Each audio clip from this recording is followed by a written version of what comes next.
Welcome, everyone. It's a pleasure to welcome you in this event in which we will be officially launching our Root of Hate in West Asia and North Africa region report. Today, we will be discussing some of the fascist and fundamentalist trends and narrative that the report mapped out. We are excited and grateful for all of you for joining us today. And we hope that this will be an interactive discussion with our esteemed speakers. Let me start by introducing myself. My name is May Banaga, and I'm currently the knowledge building co-strategist at Noor. Noor is a global feminist, anti-fascist, and movement-driven think and do tank, devoted to building the power of gender justice and progressive movement to obstruct far-right agenda and advance our transformative vision. We coordinate transnational network, expose and oppose the resurgent right, build narrative power, and facilitate strategic alignment and strategy development.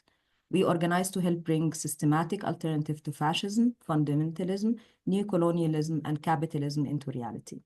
Noor's strategic knowledge building unit operate as a think tank wing, and it's motivated by proactive accumulative approach aimed to engage with fascism, fundamentalism through a global South feminist lens.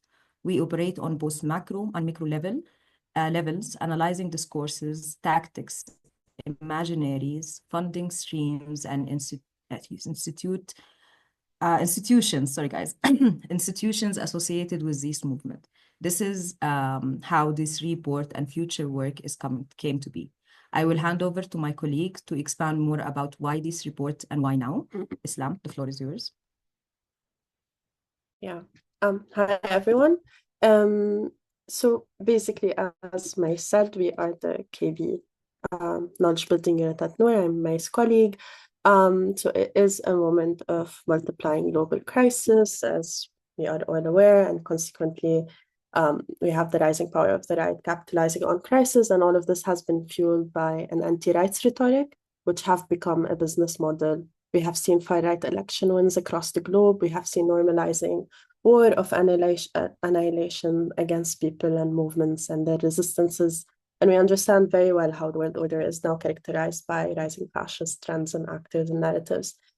So this is how the needs for these mappings came to be. We wanted to see how feminist movements and progressive movements, collectives and organizers understand manifestations of fundamentalisms and fascisms in their own context so that we can move beyond the theory fits all paradigm. And we also wanted to see common links between regions. So this is why for this year, we started with the SWANA region and South and Southeast Asia region, which will have its own launch on the 27th of March.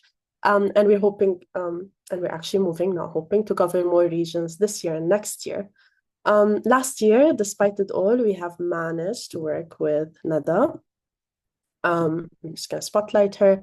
On the SWANA report in particular, Nada Wahba is the co-director of the anti-racism movement arm based in Beirut. She holds an MA in social anthropology of development from SOAS, the School of Oriental and African Studies, and has over a decade of experience working in local and international civil society organizations in both programmatic and research capacities. Her research interests lie at the intersection between gender and economic justice, anti-rights movement, sexual and reproductive health and rights. I will hand over the floor to Nada, who will speak to us about her research and the methodologies and everything she has found. Thank you, Nada. Thank you, Islam, for the very generous introduction. And thank you all for your interest and for being here. For the sake of time, I'll just get right into it. So we started conceptualizing this research paper in end of 2023, beginning of 2024, and it covers the 5 years before. So we're talking about from 2019 to 2024. So much has happened since then. It's a completely different world. I think there's always an issue with research is that it takes so much time, and you know, it's just how it goes. It's you need time to do like proper in-depth research that requires conversations with others. And it was always the case, I think, at least for me, that at the end of it, you kind of feel like a bit disoriented, or you're asking yourself if it's still relevant. And I think this past year and a half has been that on about things that have a completely different ring to them now. We talk about anti-Syrian sentiment and Syrian refugees. Since then, Bashar has fallen. It's gotten some ways worse. Governments have moved in 24 hours to stop asylum processes for Syrian refugees, suspending renewals of residencies, etc. We talk about Lebanon and Hezbollah and Junud al-Rab. All that has a very different ring to it now as well.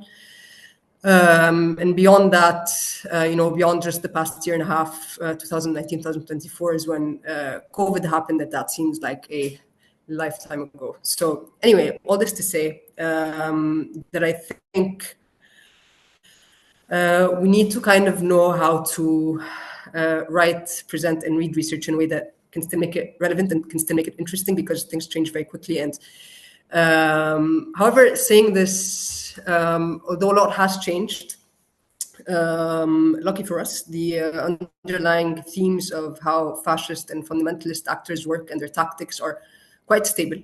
They're pretty age-old, meaning that the narratives and systems that are used to undermine human rights and progressives can develop a bit, but it's essentially always the same kind of overall arguments. At the core of it, it's to a great extent about othering and about dehumanization, whether it's about othering refugees or migrants, or whether it's about othering the LGBT community, or if you take it to its extreme ends, about othering an entire population in Gaza, to the extent that their rights to food, medical care, and the rights to basically stay alive can be debated. So what you'll find in common across everything we've looked at throughout the region, and not only the region, but in general, from these actors, is that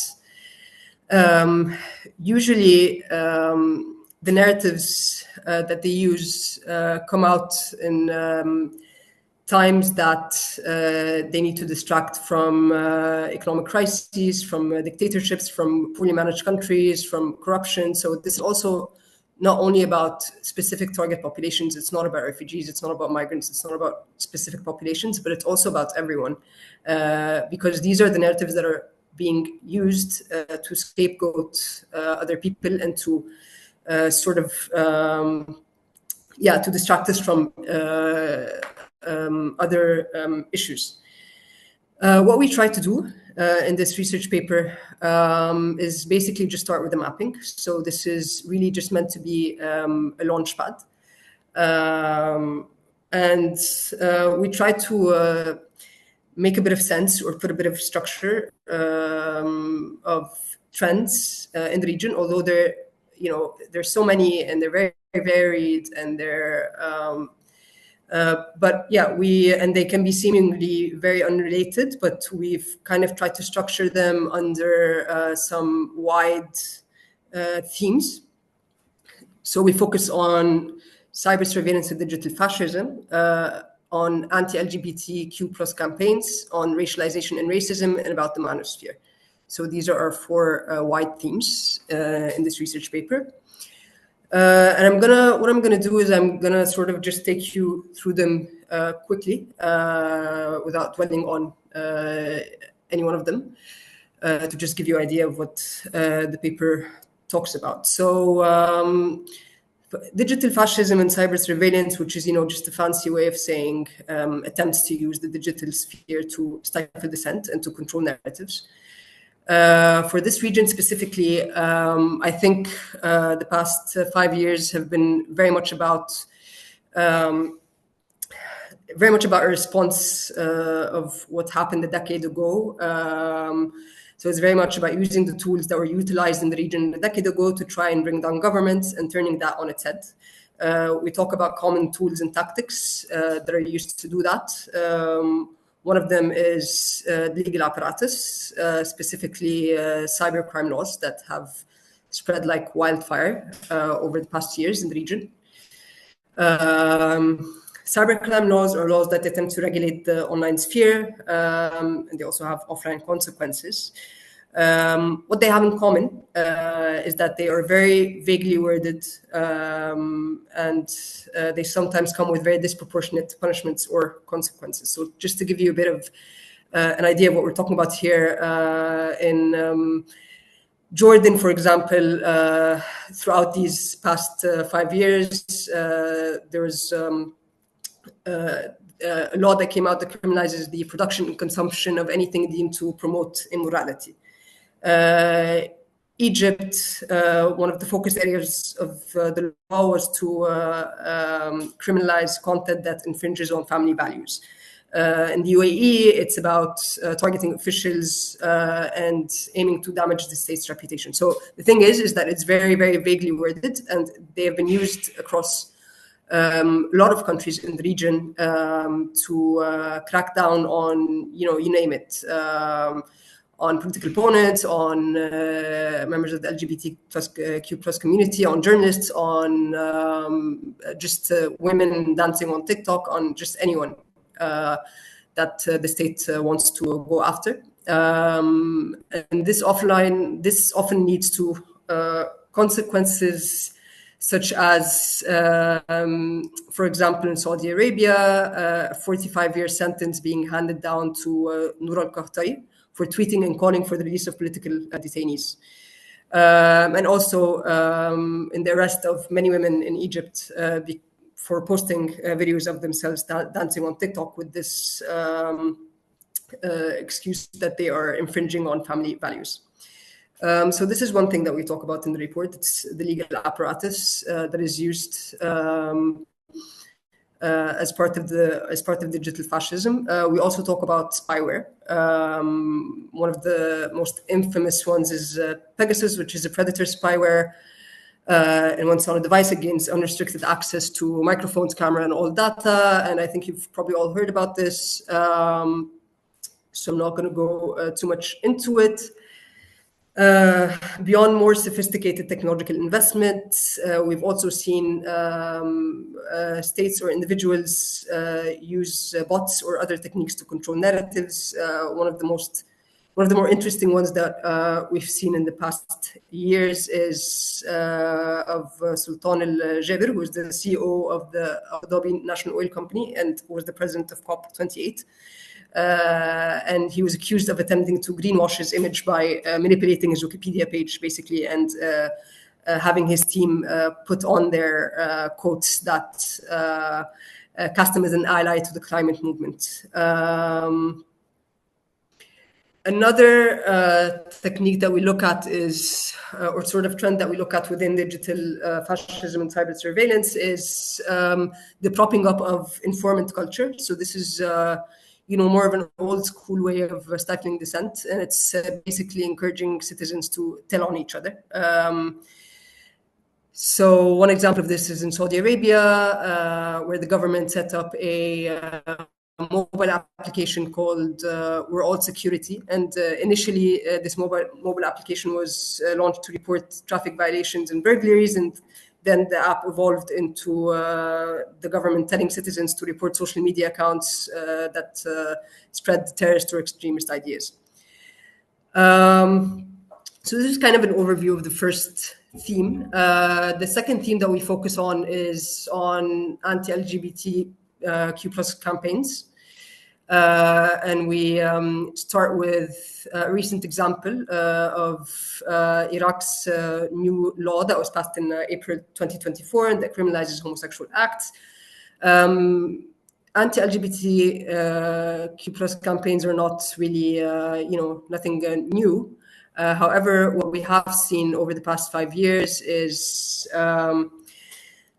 campaigns that are more cross-national, meaning that, for example, one campaign starts in one country and it just takes up in another, and it goes on. And I don't think we had seen that a lot before. So this is one thing that we focus on.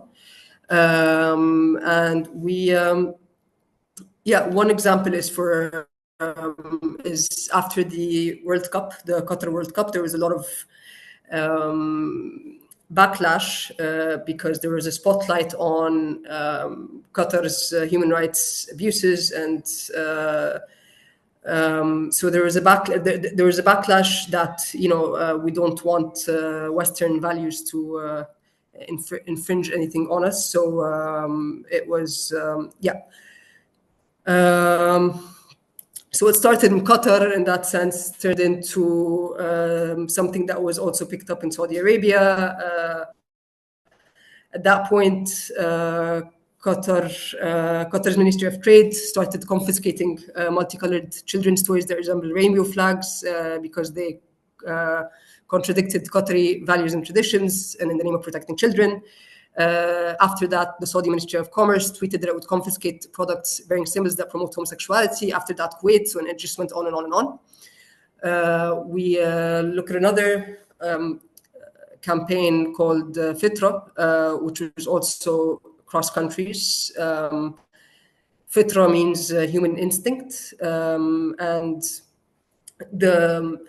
the driving also factor of it was that, according to an interview with one of the founders, is that what prompted them to go ahead was that they thought that Disney was promoting homosexuality in their cartoons. So again, they wanted to protect children's rights. And this is also very classic of anti-rights groups, of using sort of rights language to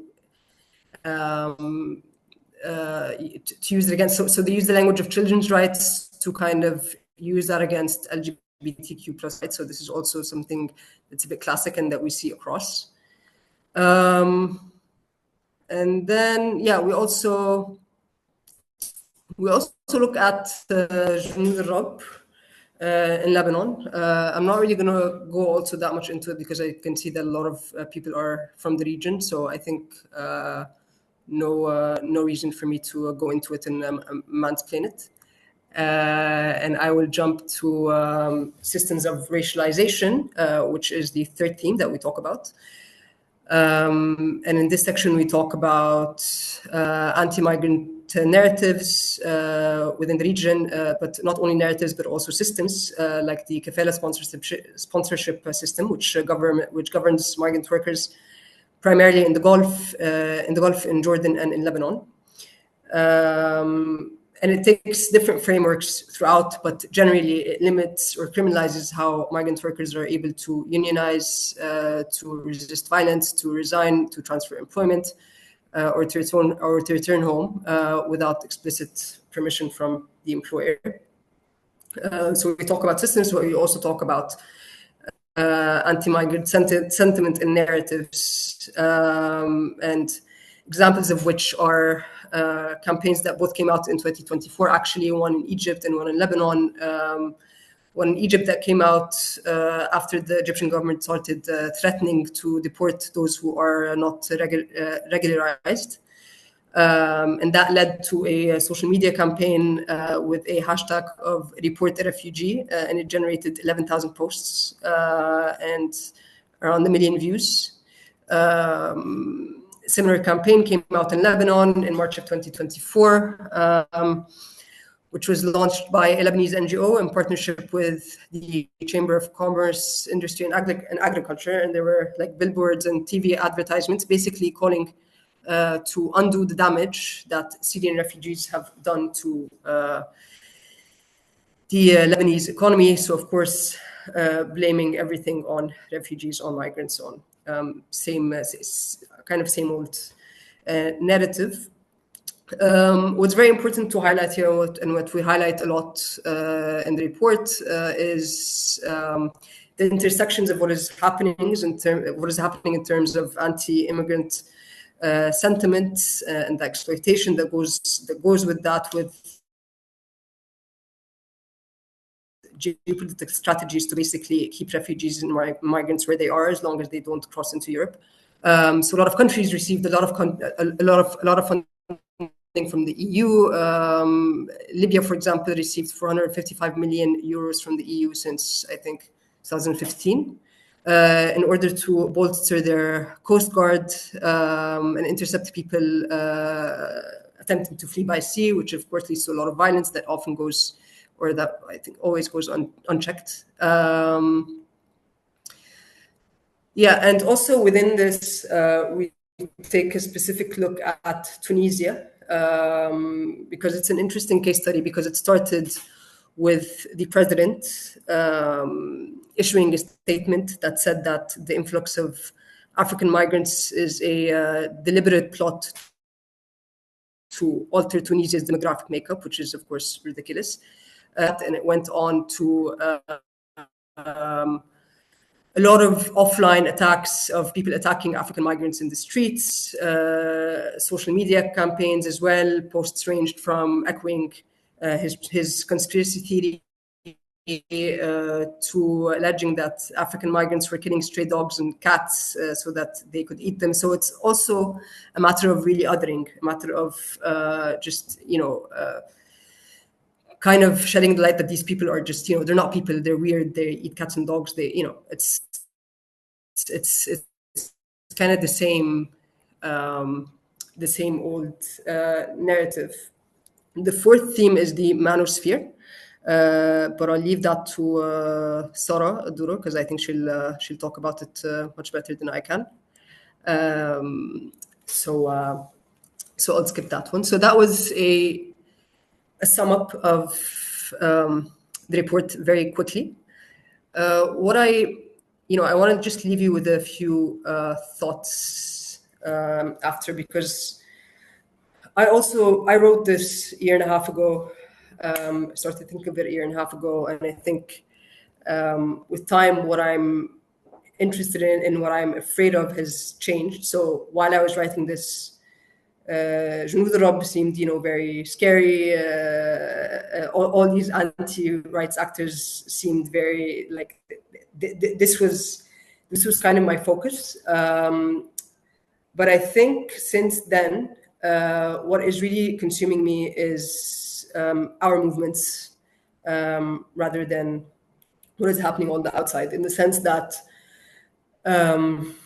one of the main tactics of anti-rights movements is to make it seem that our movements are kind of a foreign influence, or they're coming from the outside, or they're removed from our communities, or are irrelevant, and all of this. And this is not new. However, I think that we really should be having a lot more conversations about how to stay relevant in times like these. In times of not only severe economic crises, but also just a lot of it's a very eventful time. And one example that got me thinking is this debate that has been going around on whether queers should be mourning Nasrallah. And I'm not going to get into that debate of mourning Nasrallah or not mourning Nasrallah, but I think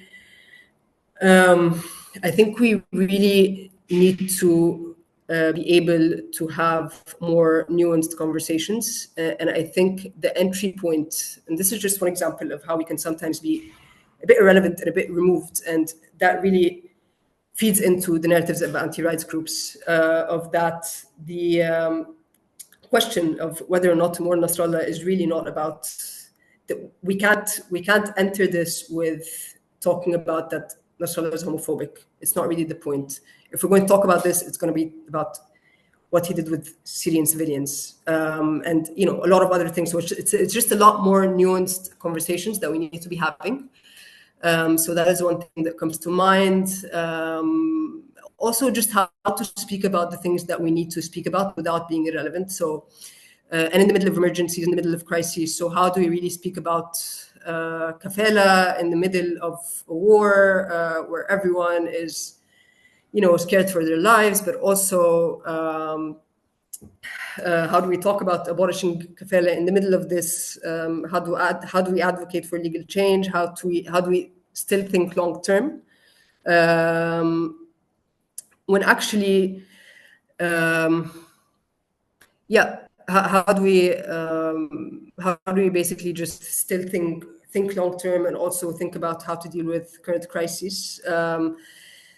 And that also brings me to my next point that's really been on my mind, which is, I think, on everyone's mind, which is funding. Because it's also very hard to work on these grand strategic themes and to work towards long-term change with passion when the funding landscape is as it is, in terms of lack of core and flexible funding on the one hand. So that really limits our movement's abilities to be flexible and to attend to current crises, but also to attend to long-term changes. But also the funding cuts that started with US aid and that are probably gonna continue with a lot of other countries, and what we're gonna do about that, because even if we're not directly affected now, I think it's going to be a trickle-down effect, and I think this is a conversation that we should be having. How do we share resources? How do we help each other out? How do we push the donors to so I'm just going to leave you with these two thoughts, because these are what have been on my mind since writing this report, and I am going to give it to, I think, Sarah or Islam. Mine. I'm going to give it to Maya. Thank you, Nada. Thank you. And thank you for the many thoughts that you're leaving us with, but also the many findings within the report. I want to remind everyone that the chat and question box, please add your suggestions, thoughts, but also question for our panelists. And one of the accusations that we are dealing with is, especially as an avid follower for the Manosphere online years ago, and is accusing feminist and queer movement of being irrelevant, of being too much, of being, just the reason for the resurgent right. And this is one of the accusations that we're dealing with recently.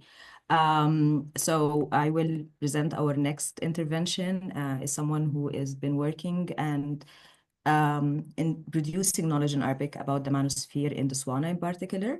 Our next intervention is from Sara Ad-Doura. Sara is a Palestinian feminist writer, researcher, activist, and content creator. She is a political education program manager at South Feminist Future. Through her video channel, Haki Nasawi, Sara addresses historical and contemporary issues in feminism. She is currently the PhD candidate exploring the Arab manosphere at the Sara, I can't pronounce it, but Complutense University of Madrid. And Sara, go ahead, the floor is yours. I'm sorry about butchering the university's name. Okay, I had to learn it for some time. Thank you, Mai, for the introduction, and thank you to everyone at Noor Network for inviting me to be here. And thank you to Nada for writing up this report. It came like I relate to a lot of what you said about what was consuming me as well a year and a half or 2 years ago, and how that kind of also changed to more focus on our movement as a whole, and maybe more reflections on what the past 5-10 years have been about, and what we have learned, where we have failed, and so on. And my interest in the manosphere comes from what started as a fixation. I am very online, chronically online.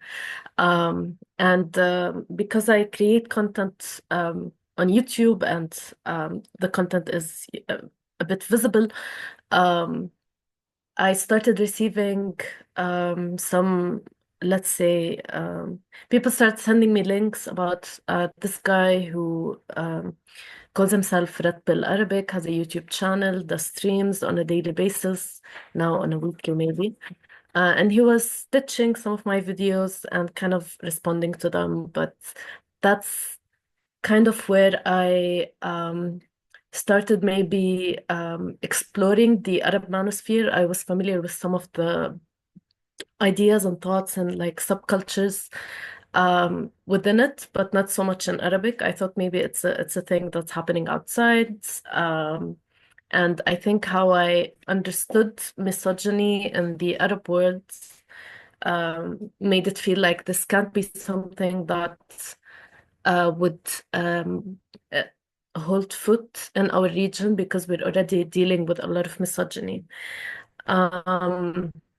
But as a definition, the manosphere is basically just the online collection of forums, YouTube channels, Telegram channels, and any space on the different social media platforms in which men create content for men and have discussions centered around men's issues and men's rights.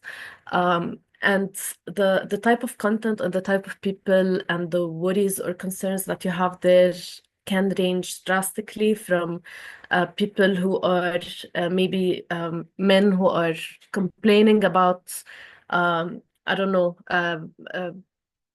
let's say in a Western context, men who are complaining about um, حضانة. What is حضانة? Custody over children, losing custody, and kind of seeing it as an issue that reflects something much deeper in society, and it must mean that there is bias against men. And the court system and the criminal system are all biased towards women as nurturers, etc. So it's a lot of men who start from very basic daily concerns and kind of start projecting those concerns into something more systemic. So whatever personal experiences they have in relationships with women, whether it's romantic, friendship, family relationships, whatever concerns or problems they have in the employment sector, when it comes to loneliness, isolation, etc., they kind of take those personal experiences and build what is called a regime of victimhood, or build something kind of imagined, a structure in which they are victims of today's society, rather than there being a patriarchy in which they get actually a push start benefit into their lives. So what at the moment I'm trying to study, or I'm exploring the manosphere in the Arab world, starting from that point and delving into the content that is increasing day by day, particularly a subculture within the manosphere that calls itself red pill. Red pill, I don't know, communities. And they believe in like the metaphor of taking the red pill or the blue pill, and the red pill is a pill of consciousness and a pill of awakening, in which they are encouraging young men to be awakened into the fact that they are being exploited by women, they are being exploited in their societies by their bosses. So it really intertwines two important aspects, and that is wanting to do better financially, wanting to rely on oneself and become successful and own a business and whatever, like the whole story and trend of Andrew Tate's and self-help and self-success, and the part that is related to relationships with women. And in trying to study or explore this manosphere, I'm trying to locate it in a context that is first of all related to the backlash that we're living, anti-feminist backlash, fundamentalist backlash, whatever you want to call it. But basically what the Noor Network report is about, and I'm so glad that it's it's one that is contextualized in the SWANA region and really goes through examples that are very, very real to us and very relatable. So in contextualizing it within this backlash, I would say the manosphere is one of the more sinister manifestations of misogyny that is that is repackaged and sometimes seen as non-harmful just because it exists online, even though like you can see very direct manifestations of it in real life. There's it's important to look at the socio-political context that has to do one with our movements as feminists, and these people who engage in the manosphere see feminists as having become very visible and very loud in the last decade, whether it's, feminists on the street or NGOs that are calling for women's rights. They see that as a threat, and we failed particularly when we allowed, or maybe not allowed, but it just makes more sense for neoliberal ideas of feminism to be the most dominant and the most mainstream. So we've also fallen into this trap of thinking of success as an individual thing and hyper independence as the way into escaping misogyny or escaping patriarchy. And we see that mirrored also in ideas of hyper independence that are very, very much visible within the manosphere. So similar to what a neoliberal conception of feminism, how it emphasizes this hyper-individualism and individual success. We see that in the manosphere with people relying so much on, or people associating your value in society with how much success you have. And this comes out in the terminology that people use when it comes to relationships. Like, you need to find a high value woman who brings something to the table. I am a high value man. It starts viewing relationships as transactional without recognizing the fact that they've always been transactional under cis heteropatriarchy. And then looking at I don't know if I spoke a lot, and if I'm taking more time, I should. Anyway, for now, socioeconomic. You still have 3 minutes. Don't worry. Okay, great. And in looking also at the rise of authoritarianism around the world. But not just that. I mean, we already have authoritarian regimes that have been around for decades, but with it, there's a culture of also authoritarian surveillance that I think is mentioned also in the report. But this culture of finding it or it becoming so normalized to kind of impose or practice surveillance on other people online. But this particularly like this marriage between those influencers or internet users who exist in this manosphere, using the fact that there's a lack of law that protects people from surveillance and from I guess doxing and so on. But not only that, it's not just a lack of laws, it's also the fact that states themselves use this method in targeting activists, etc. So it can be easily applied to individuals who are not even political activists. And in the socioeconomic context, there's like obviously the financial crisis that we are witnessing all across the world. These influencers in those spaces really exploit the financial anxieties of men through like self-help coaching sessions, life coaching sessions, counseling to ذات understand وأيضا the المساعدة to النفسية understand not only the وتدريبات recipe of success, but also the recipe of لفهم success when it comes to women. And understand. They really rely on a lot of genetic and evolutionary psychology language to kind of justify how they view men and women as essential and different. So they also create or give sessions on understanding the physiology of women and the psychology of women and how to approach them and etc. And it's always very dehumanizing and based on, I don't know, social Darwinist ideas that usually lead to fascist ideas about society.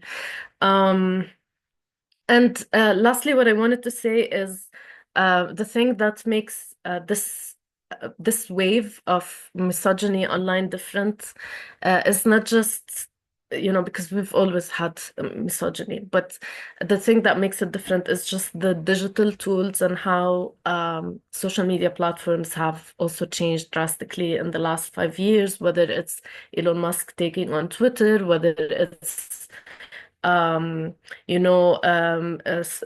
Zuckerberg and Bezos and every other CEO of a social media platform or an online platform have become more vocal about their far-right leanings. There's no shame anymore.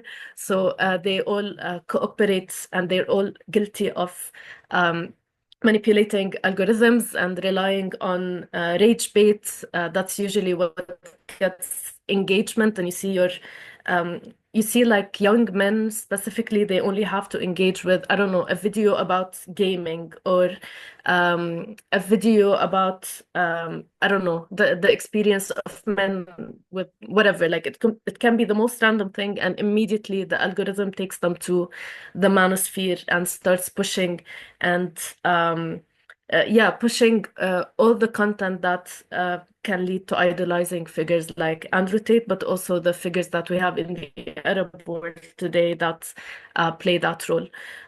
So these digital tools make it really hard to avoid the manosphere and avoid the harm and avoid the brainwashing and the indoctrination. And it doesn't help that content moderation has become so very loose and also very biased according to the language and where you live and etc. So yeah, this is my intervention, but I'm happy to answer any questions after. Thank you, Sarah. And thank you for your work and Nada's work, of course, and others, and reminding us that Manosphere is a highly monetized space where it's not only promising, going back to old traditional rule or, the natural way of being, whether that's from a fundamentalist point of view or scientific point of view, but also that is promising richness and social capital through having followers and getting paid by producing this content over and over again. We're living with algorithm that is constantly pushing this toward us and with all its functions. So I'm just going to stop here and going to leave space for the next intervention. In the next intervention, it's going to be by Musa Saleh. Musa will tackle the homophobic and transphobic narrative in the region and the intersection with the digital sphere, of course, and the ways we can collectivize the resistance against the right forces and purification forces, of course. Musa is a digital right defender and queer activist from Lebanon. Since 2019, he has led several projects on building communities and facilitating knowledge sharing on digital literacy, sexual and reproductive health and right, media capacity building, and journalist support. Musa is the co-founder of Resolve, a digital right initiative focusing on technology-facilitated gender-based violence, intending to counter hate speech and spread digital literacy between LGBTIQ plus people and women. Musa, the floor is yours. Thank you so much, May, and Noor for organizing this, Nada for taking the time and energy to put all of this information and documentation in one place, which is actually like the key for us to look at things from a step back and see all of the different details coming together as they are actually in our daily life. The report highlights the importance of cybersecurity or cyber surveillance tools and the whole economy behind that, and even the connections and support between different countries in the SWANA to actually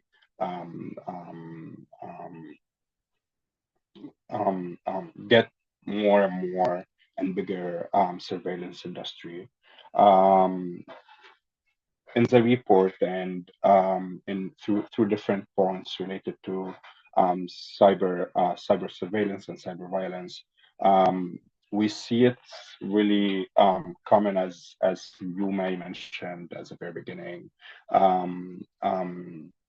the trend of cybersecurity laws in the different countries and in the region, specifically, or like in Jordan, Egypt, the Gulf area, um, and other different countries in the SWANA, which is a law that has been in the Lebanese parliament also, still under discussion since like 10 years now. And maybe the only cause of that is several human rights and digital rights activists and groups that are putting their concerns that the Lebanese government and the Lebanese politicians want to introduce in this bill, which is including social media content as part of the media law. And we have seen a lot of examples in Lebanon and in all the whole SWANA of people and users being jailed or taken into investigation because of social media posts. And it does not stop there. We have actually seen, and you mentioned earlier, the OSN surveillance tool, Pegasus. That's also very common between the different governments in the region. And we have read different reports on governments targeting journalists and human rights activists using this tool specifically. And also, this is not like it's really important to put things together in a way where we actually can acknowledge how things are connected in terms of how these governments and regimes in the region producing and legalizing surveillance or cybersecurity laws and finding the way and finding the legal stream to actually legalize their surveillance tools and surveillance tools used in the countries targeting not necessarily always human rights activists, of course, human rights activists and feminists and queers, but also just regular people who might just not being fit into the system by how the government or how the legal institutions sees them. And one example of this um, is how we have seen a lot of purchases of these tools, but at the same time, how these tools are being used to, for example, jail women in Egypt for just being in TikTok and or like dancing on TikTok, and that's still like happened. We have seen different cases in the last 2 years, but also just a recent case by some other influencer or TikToker in TikTok and on TikTok just raised up 2 days ago, and they're actually associating her by or like with a terrorist organization. And if you look deep how this is all covered, it contains different tools that these governments and regimes are using. Also, part of that is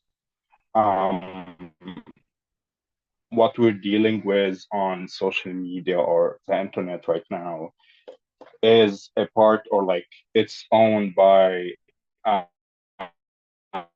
group who are, as also Sarah mentioned in her intervention, a huge figure of self-help and self-success.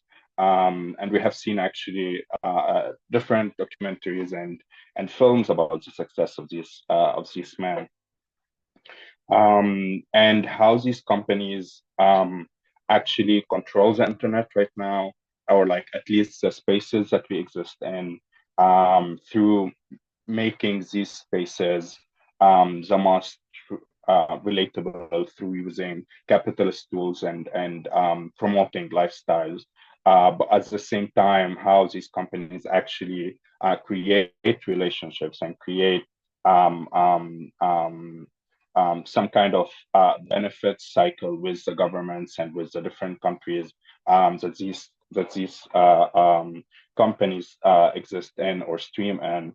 Like, for example, if a government asked for a list of some kind of specific data of users, that company would actually deliver that, not because necessarily it's the law in the local country, but the bigger aim of that is how that company, how that social media company would survive and actually sustain their success and their benefits. So we're very big time working and looking at a corporate field, a cycle of economy that's not ending, even for just normal people, normal users online who just log in and exist, that actually affect them the most. Also, another huge aspect of things is how we look at the internet right now. And through my work and experience in providing and delivering different um, digital security workshops and discussions about security and our existence online and privacy, um, I'm really hoping that the new generation and people who actually being born with a mobile or a device within their hands can maybe relate more to the idea of we're part of this. That's not just the game. We turn it on and off. Once we're on the internet, we're there, and it's maybe just a part of us, a digital part, a part that we can just see through algorithm and data, but it's there and it's touchable. It's there. It's a real thing if we want to look at it that way. And from that, I want to shed light on how privacy is important on the digital sphere, and how protecting our information is something basic. Even if people would argue that we don't really have something to to share, or like our profiles or our existence online is not interesting to anyone. It's really important because of that. It's really important to keep in mind the concept of one for community. And we're all part of communities, different communities. That's small, big, even a group of friends. If we're under danger, or we're actually threatened online or hacked or data been breached, that would mean that we're also, or like by default and by sequence of things, others will be in danger too. Another tactic that these governments use and rely on is internet shutdown, and maybe not in all countries this tactic accused, but also in other countries they, for example, shut down or sustain some features of, like, for example, Facebook Live in Jordan a few years ago during the protest against the regime, and internet shutdown during exams, for example, in Syria and Algeria. And it's really, there is not enough information and studies around why these governments tend to use this tactic, since by default it's causing a lot of economical loss to the people and to basically to the whole economy, even if it was just for a few hours. So I guess that's, so can you still hear me? I assume yes. Yes. Yes. Can you? Okay, perfect. Sorry. Yeah, and how actually, like we still need a lot of studies to understand how governments can actually work with this, and how these tactics are actually beneficial for the cause that's known, or like the cause that's we know, which is exams, for example, like shutting down the internet for exams. But is it really that reason? And what's happening within the whole systemic flow of economy when such tactics are used?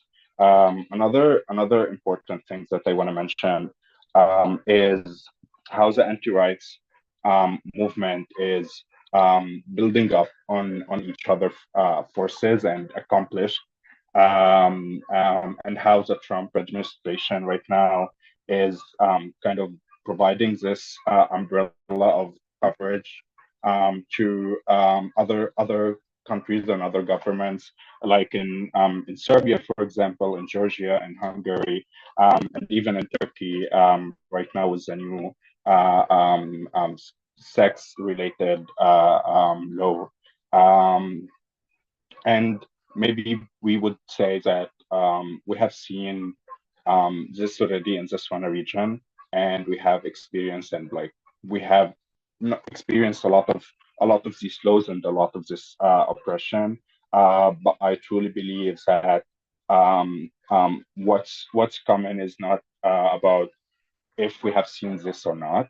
It's about how we're gonna look at it and deal with it as we become more and more in one united system against us, feminists, queers, people defending their right, and actually how we look at that from a digital space and in a digital space and digital sphere, how we can connect things, how we can become beyond this trend of capitalist anti-rights like Fitra and the appearance of Shmoud al-Rab online, which actually developed into an actual raid on a queer bar in Beirut during a drag show. So putting all of these into frame would give a very scary picture of what's happening, but also really interesting to look at it and try to connect the dot and build our countering narrative and discourse and actions of how can we actually save our movements or build on that, or actually what's really important and on my mind right now or these days is individualism and how we still survive these concepts, not only in person but online. Thank you. Thank you so much, Musa. You guys can hear me, right? I wasn't sure. Okay, cool, good. Thank you so much, Musa, and thank you for all the speakers. Also, thank you for all the participants for sharing information and links and knowledge. And let's remember also the spaces about thinking together and trying to build ways of thinking about some of the narratives and systems we're coming up against, whether in this region or different regions. And also, thank you, Nada, for touching on some key narrative that this report and this mapping kind of highlighted. And just to recap some of those narratives, but they're not exclusive, of course, to only those narratives. We have the narrative of the protection of the family and children against cultural imperialism, which is something that the manosphere, other movements in the regions and transnational connect and intersect in. The purification of nation, it's sitting on the nationalist notion of purity, the homeland that is under threat, especially from LGBTIQ people and the feminist movement and progressive movement, ethno-nationalist and neo-nationalist narrative, and of course, thinking of the anti-Blackness and anti-immigrant rhetoric under the Great Replacement theory, whether different name it took. And I can see that there's some questions in the chat. Thank you for everyone who posted them. Islam, we can start with the first one and then we move. I always end up saying your name twice. Islam. Yeah, I'm just gonna paste them. yeah, so these are the questions. I think you guys can, for our panelists, you can jump in to what question you feel like you want to respond more. We have like 30 minutes. We have a question around red pill. Let me paste it in the chat. I think this one was from Isabel, if I'm correct. I'm curious how much these subcultures are copycats of the red pill men's rights configuration in the West, or if it's not as simple as that. How do these concepts travel in different directions and change for different contexts? I will add another linked question to it. I think this one was from Rima. You highlight in the report the role of national security and family values rhetorics in justifying violence and oppression. How can counter narratives effectively challenge these rhetorics in the SWANA region? I think it would be really great if you guys can take each 2 minutes to answer these two questions, and then we'll move on to more questions. We still have around 3. I can answer the first one about the red pillars. Okay, so pretty much most of the language and arguments that is used by red pillars or on the manosphere, they sound like copycats. They use exact same terminology and very similar evolutionary psychology theories or concepts. So they're using the same alpha, beta wording, the same hypergamy theory, the same pencil terminology. It's very similar, and they also use and rely on different Western red pill influencers and YouTubers and streamers as a gotcha. Like they try to reference them as legitimate sources just because they're American or European or whatever, like that has more legitimacy. And they also use sources from newspapers or blogs or research that is like either from resources that are not trustworthy or rely on scandal or are very directly funded by the right in the US and other places. But of course, they localize some of the terminology, like some of the slurs and insults and etc. They use it and integrate it.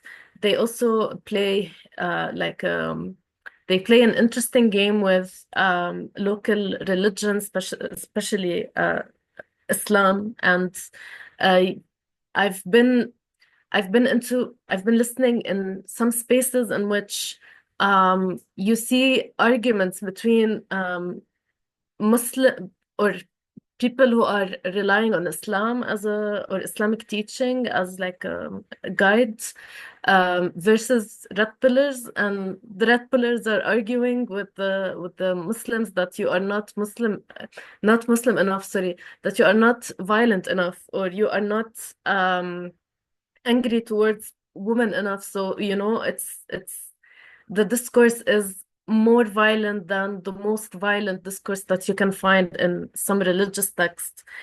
So that's kind of how they try to localize it. But what's interesting for me and what I haven't really figured out yet, and I would love to explore, is red pillars in the West are usually racist and have a lot of racist rhetoric.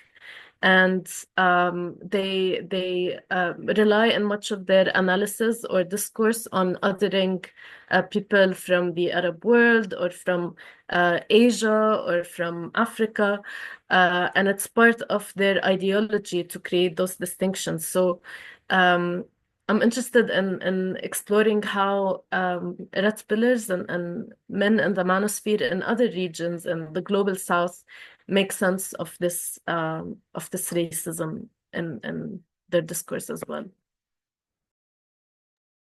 Thank you, Sarah. Musa, Nada, do you feel like getting a take at these two questions before we move to more questions? Yeah, I can add to Sarah. So I also think they're quite similar. However, I think it also really depends on what is going on in the country. So I think at some point when I was looking at different narratives, Morocco was very much focused on, that women shouldn't be in the workplace, and that's because of a very low, and that's because of very high rates of unemployment. So I think it really depends what they focus on. Definitely. Also, what is a bit ironic about all of these movements and narratives is that they call us out for having foreign influence and for being influenced by the West and so on. And a lot of it is very copycat, and sometimes in a way that is a bit funny. Meaning that, for example, in the Fitra campaign, I remember in one of the interviews, it was they were saying that they are doing this also because they feel that LGBTQ plus narratives have taken up too much space, and they feel scared to speak up, which is very out of context. But sometimes it just doesn't make sense, and they take it as it is anyway. So that's on the first question. On the second question, sorry, I lost it. On national security and family values. So I think I would kind of divide them, or at least I divide them in my head as things that we can kind of give a bit of credibility and think of a bit more deeply. So including, foreign influence, I think we need to think of that. We need to think of where funding comes from, including relevance. We need to think of that. However, things like family values, they're just sometimes very, a bit ridiculous, and you kind of have to call them out on being ridiculous in the sense that it doesn't make any sense. Family values, like whose values? Family values in a country like Egypt of 100 million, like what are family values? Whose values are there? I think you just have to break it down and kind of ridicule it a bit. That's basically how I think of it.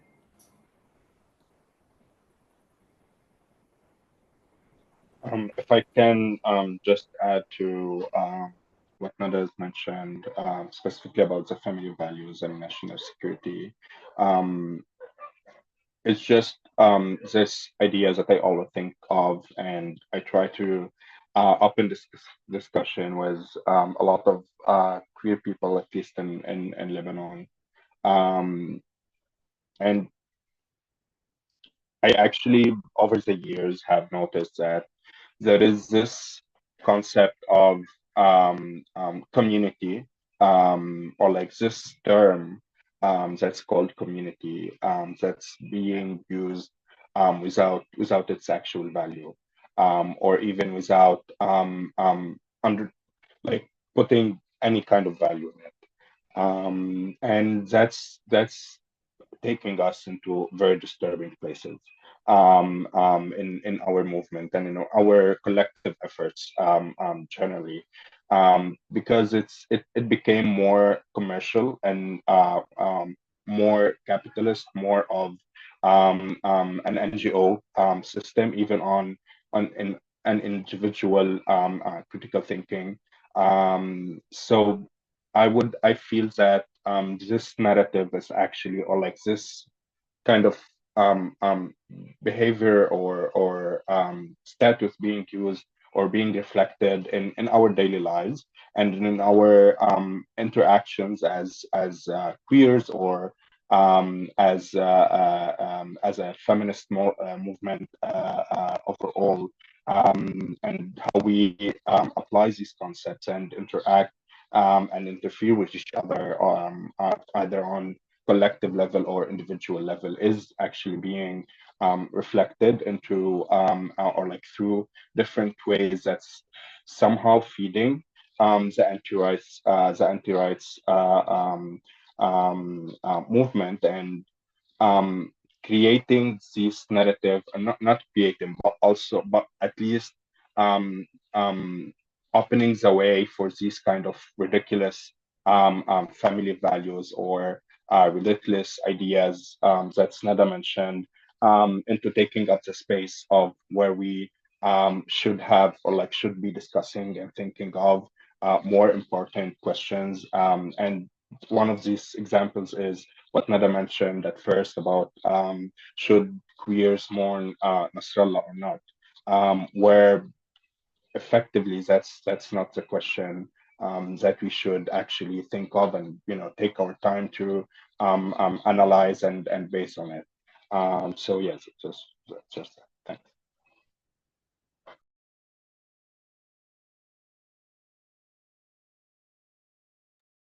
Thank you both. Thank you everyone actually.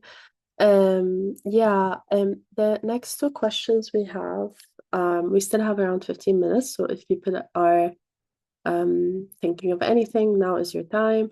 Next two questions we have that are a bit connected. In your opinion, how are our various movements steering in the same stream of the populist discourse that we are countering? The second question is that the paper calls for cross-movement intersectional counter strategies. Do you feel movements have an adequate analysis of today's hegemony with its techno-feudalism, or is there a need for movements to do some fresh, collective sense-making and ideating on the more nuanced counter-hegemony strategies that are needed? What kinds of spaces and processes might be needed for that? The person who wrote the question, you are a very eloquent writer. I know that Sarah Adura needs to leave, so if you want to speak first and then leave us so that the others can answer. Okay, I haven't had the time to finish Techno-Feudalism, the book. So I think we still haven't really processed that as I can't even say a movement, I think, as different feminist movements in the region. And maybe we're still kind of organizing against a more classical enemy, or capitalism as we know it.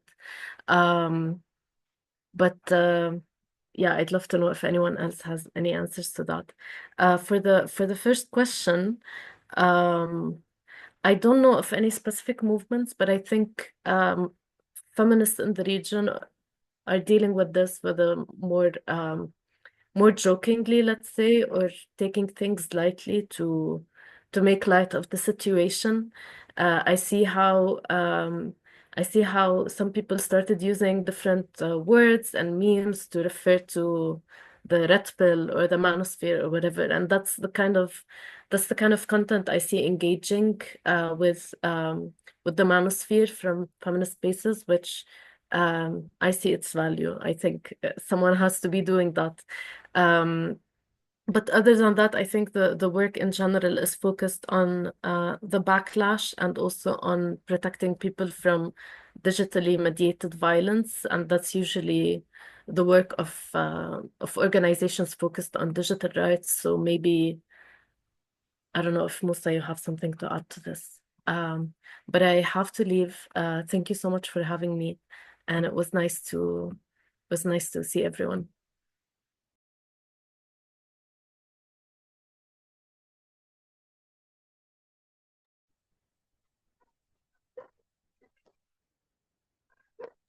Thank you, Sarah. Musa or Nada, if you have anything that you wish to add to these questions.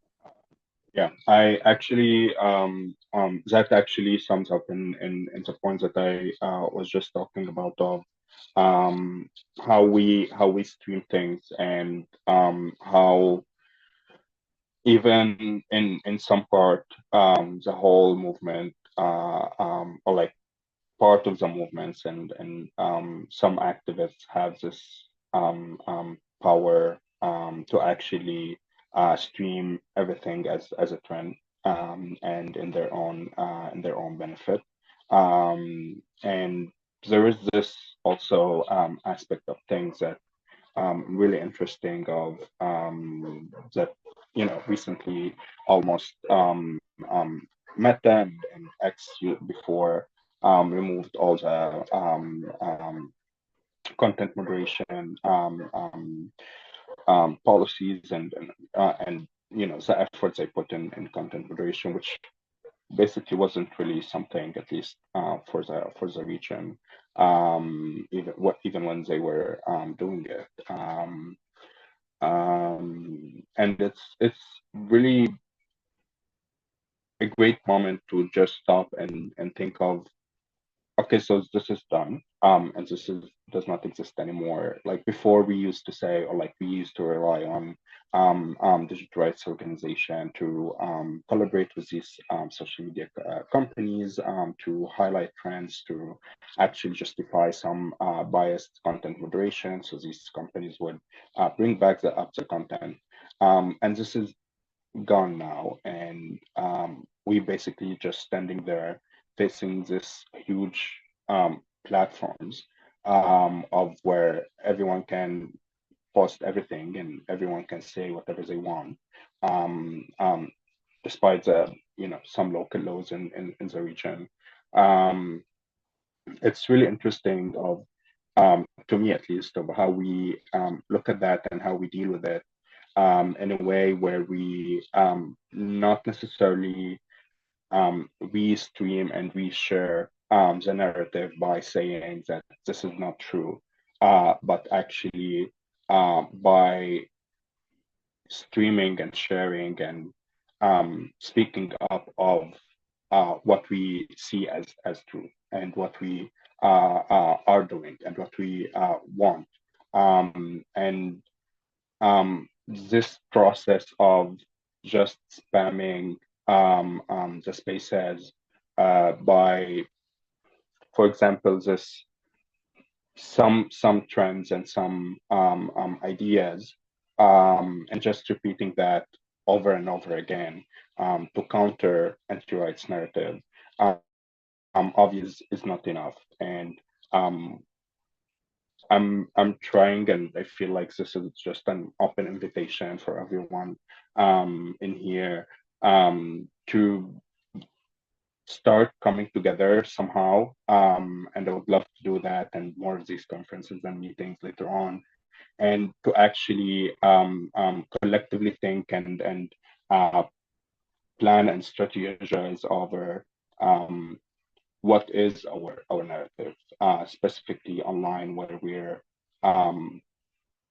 mostly passively visible and uncovered to a lot of other parties and groups. Thanks.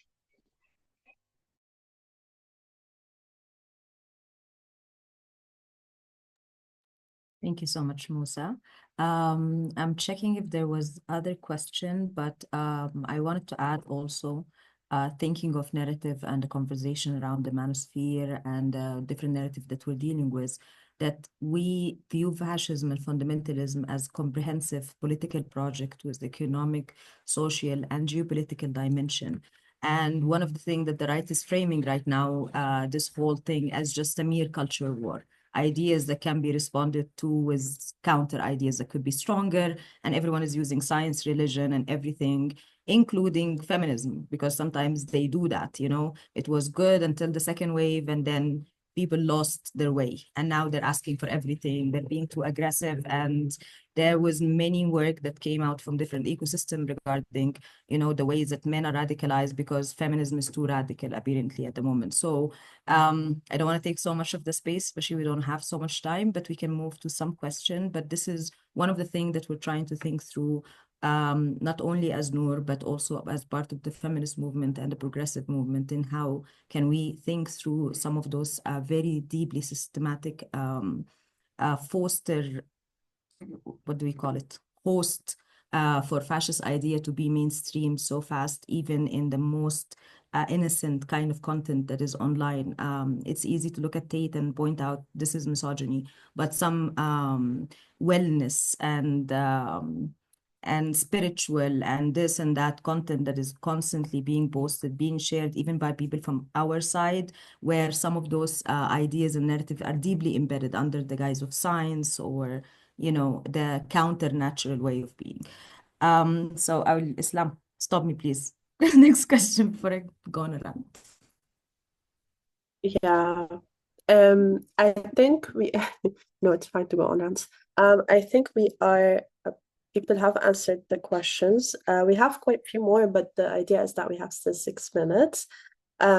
We've received questions around anti-migration rhetoric in the region and anti-refugee rhetoric, and we also received questions around the usage of emotive language by the right and fascist forces. I was wondering if Nada and Musa, you both have any sort of concluding points that you want to share in the last 6 minutes, and then we can conclude. And yeah, thank everyone for attending. Nada?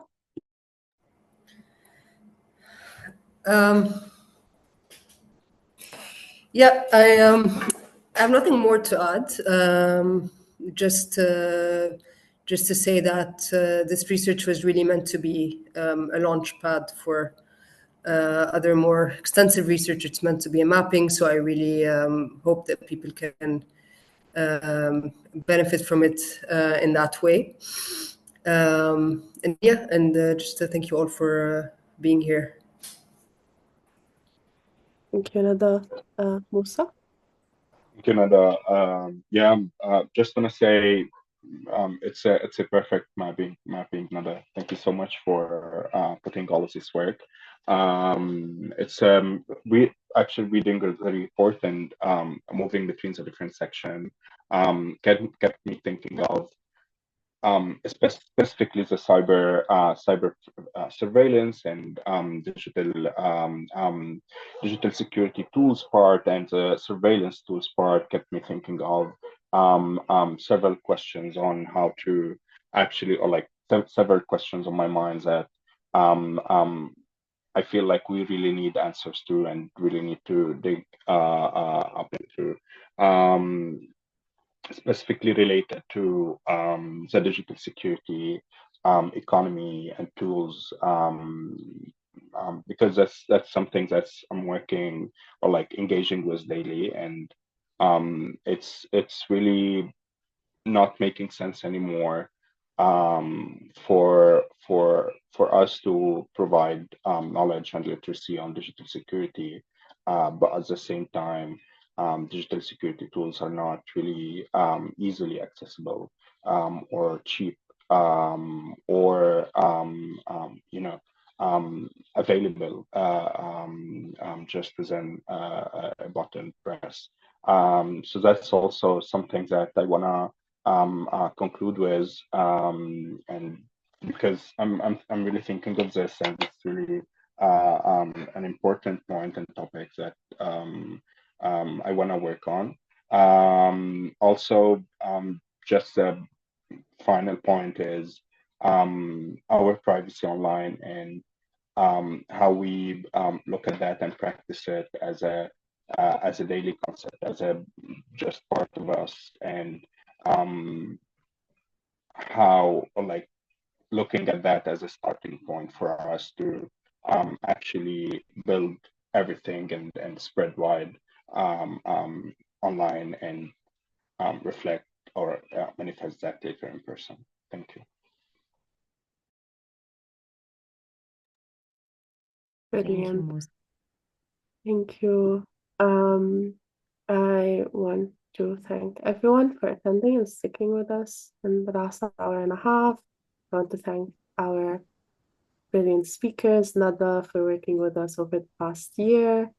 And basically want to thank everyone that's asked questions. There's a lot of conversation that are gonna happen soon.